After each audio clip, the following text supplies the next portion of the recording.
This is Jennifer Vatsa from Belladonna's Botanicals. I wanted to talk a little bit today about some work that I'm doing. I kind of got the spiritual ping that I need to, before bed, do some channeling work. And for those unfamiliar with channeling, it's hard to describe. There's not a lot I actually do to go into the process of channeling because uh, really, for me, the best way to do it is like right before I'm ready to fall asleep, because I got a lot going on up in my brain most of the time, unless I get something that, like, kind of like smacks me across the face in the middle of the day. um then I will, channel something that way. So it's kind of just like almost emptying your consciousness out, and allowing the spirits in to like speak to you. And they all speak in different ways, but they speak in ways that I wouldn't normally talk. um I think it's the reason for me it works well at nighttime is because I, I have ADHD, so my brain's like, so it's a little quieter inside my brain, that the messages can get through. And yeah, we all got to do what works best for us. So, anyways, I've started doing this, and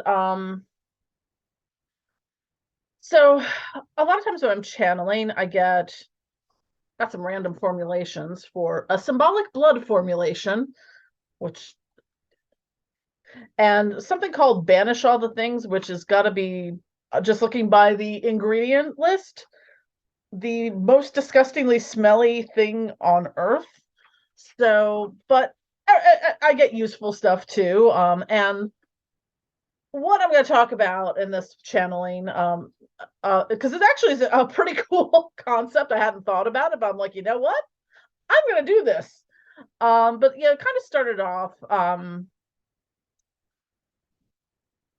with, let's see, I have my big journal with my channeling stuff in it. So the victorious never lead by chance. Everything is calculated, pointed, and driven by forces beyond our control. Move forward always, the past is prologue. You fall upon your shadow's child, or shadow child. You will not rest. You can't sleep because there are more spirits around you than you can imagine, like a sacred site. Bride of the dead, voices chatter inside your head. Some ghosts are fragments of people's energy imprinted upon you. And by that is living people's energy, like the people you I mean, this is talked a lot about in, like, etheric cords and energetic cords, is you kind of have that kind of energy. This wasn't specifically a cord cutting type thing, but it gave me the instructions to release phantom energy from living people. So like, think of it in terms of like that cool necklace your ex-boyfriend gave you, but he's a dick, and you don't want to throw it out because it's nice and you actually kind of like it, but it's still got that energy and that attachment to it. But you don't want that associated. Like every time you wear it, you're like, oh, or motherfucker, I'm gonna like it. Um, anyway, so in order to release this living phantom energy, you build a containment and unit to store the energy. I would imagine like a mirror box would probably be good. But it's important to line it with selenite, and black obsidian at the corner. Well, probably like a selenite slab, like the sticks. Like, you get really nice selenite slabs. I would show you because I have a couple of them, but they're downstairs. So you want to cleanse all those items of their relevance to that person. So whether it's gifts or jewelry, you can do this on spaces. Like, it's basically almost like you're exercising that particular thing of that person's energy. So you would perform the lesser banishing ritual, the pentagram on each item.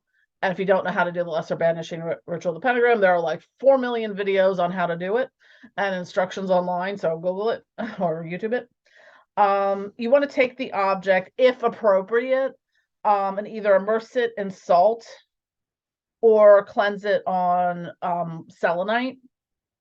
I mean, otherwise, because like if it was damaged, if it could be damaged by salt, not everything you could just throw in immersive salt. Like I wouldn't put a book someone gave me in salt, but I would, maybe kind of store it in that box with the selenite and the obsidian to kind of absorb that energy out of it.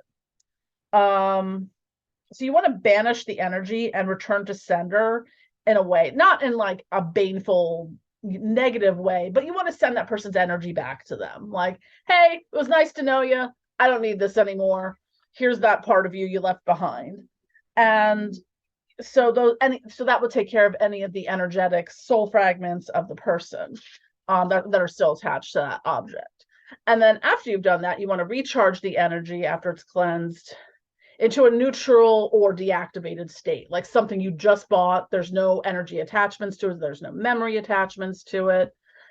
And I noted that you want to burn a white or gold candle to release the energy. And you would obviously have the items on your altar, and then cleanse the space and possibly items with dragon's blood incense.